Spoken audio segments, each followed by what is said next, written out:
હવે આમ જોવા જઈએ તો જ્યારે કોઈ પણ યુગલ અમારી પાસે નિસંતાનતાની તપાસ માટે આવે ત્યારે સૌથી પહેલો રિપોર્ટ પુરુષમાં વીર્યની તપાસનો કરવો જરૂરી છે.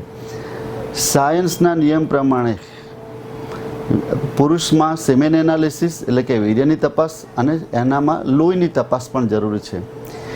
મોટાભાગના જે અમારી પાસે કેસ આવે છે એમાં અમે જોઈએ છીએ કે એમાં પુરુષના લોહીની તપાસ કરવામાં નથી આવતી. પણ આપણે સૌ જાણીએ છીએ કે જ્યારે બાળકનો જન્મ થાય તો બાળકમાં પિતાનું લોહી પણ તો આવે જ છે ને. તો એવા કેસની અંદર સમજો કે જો પિતાની અંદર બ્લડમાં કોઈ પણ પ્રકારનું ઇન્ફેક્શન હોય, ધારો કે પિતા HbA પોઝિટિવ છે કે HIV પોઝિટિવ છે અથવા કોઈ પણ પ્રકારના રોગથી લોહીના વિકારથી પીડિત છે, તો આ જ ઇન્ફેક્શન એ પોતાના આવનારા વંશમાં પણ એ ટ્રાન્સફર કરશે. તો પુરુષમાં પણ આપણે સેમેન એનાલિસિસ અને એમના રૂટીન જે બ્લડ ચેકઅપ છે એ પણ તપાસ કરવી જરૂર છે.